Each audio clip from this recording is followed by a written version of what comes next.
14,000 feet above sea level, this famous mountain served as a beacon for westbound wagon trains more than 100 years ago. And today, travelers from all over the world come to stay in one of the hundreds of attractive hotels and motels in Colorado Springs and vicinity, urged on by the slogan of the pioneers, Pikes Peak or Bust.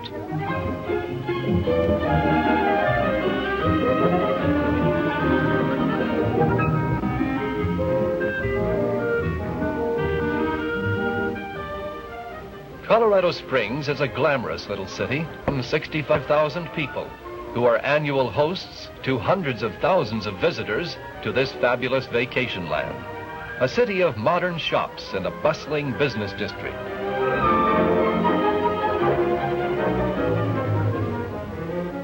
It is the home of Colorado College, the oldest liberal arts college west of the Mississippi River. It boasts a beautiful fine arts center that is outstanding. It is the site of the new Air Force Academy, the Continental Air Defense Command, and Fort Carson. It is a city of attractive homes and a hospitality that is traditionally warm and Western. And Blessing and I sensed that hospitality as we drove through the city to our motel for a refreshing dip in the pool that first afternoon of our visit.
In a majestic setting on the outskirts of Colorado Springs stands the Broadmoor, often called America's most known the world over for its luxurious hotel and recreational facilities, which of course include a spectacular golf course.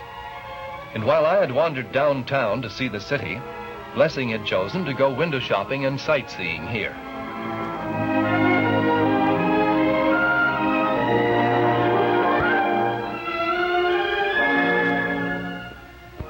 And where do you think she ended up? Why is it a husband can never get his wife to try something like this? Well, that's it. Change your grip a little. Now, try again.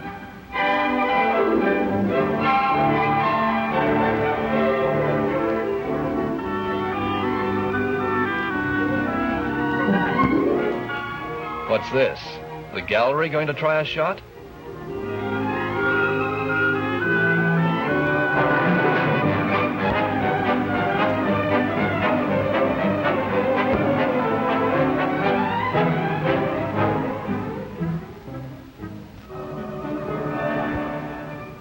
You know something? I know just how she felt. But it didn't take long to put Blessing back in a good mood again when I joined her in the lobby of the Broadmoor and we walked out on the lake terrace to the exquisite lagoon behind the hotel.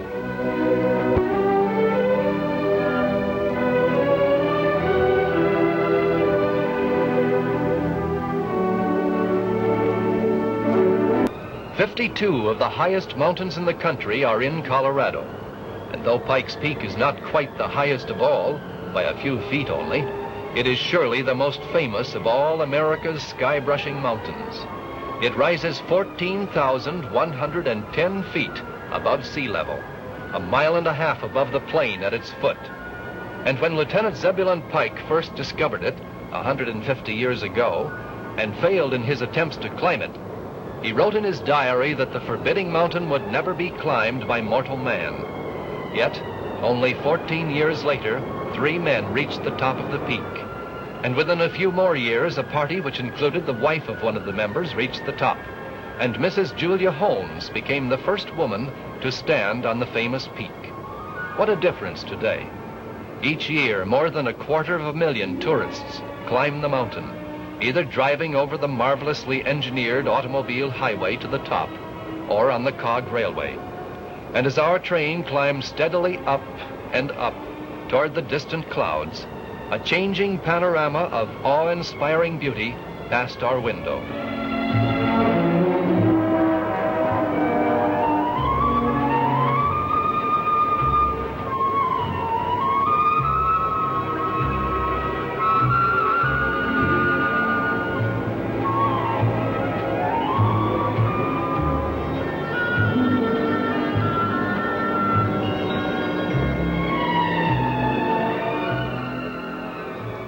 As we neared an elevation of 12,000 feet, we reached the timberline, that invisible mark drawn by nature above which no trees can grow. Small patches of open grass in alpine meadows, and boulders heaped into piles here and there by some glacier millions of years ago lined the tracks. Now and then a marmot or a chipmunk darted into the rocks.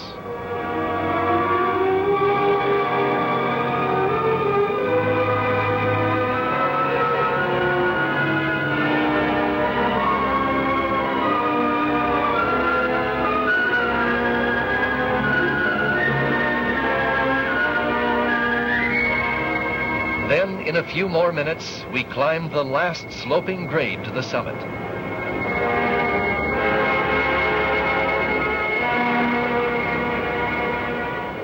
And as our cog train came to a smooth stop, Blessing and I stepped off onto the roof of the world, more than 14,000 feet in the sky. With no more effort than boarding a corner bus back home, we had climbed the mountain Lieutenant Pike said man would never conquer. And how chagrined the good lieutenant would have been could he have seen these triplets beside the summit marker. 3 little fellows hardly old enough for school. Here we could almost reach out and touch the clouds.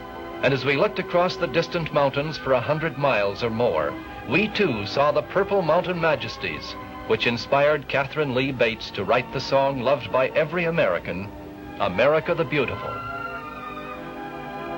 The lookout tower was our goal, for we had chosen to come here on Labor Day to watch the famous Pikes Peak hill climb, the most grueling auto race in the country. Each year, the nation's top race drivers compete in a race against time up the twisting auto roads for a racetrack.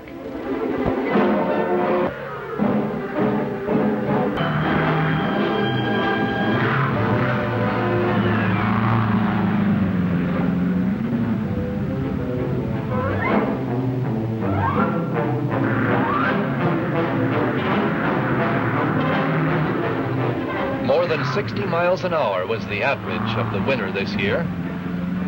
And as we stood on top of the mountain and watched, it was a double thrill to know that at last we too had finally realized the dream those early pioneers had expressed so simply on the canvas of their wagons: Pikes Peak or bust.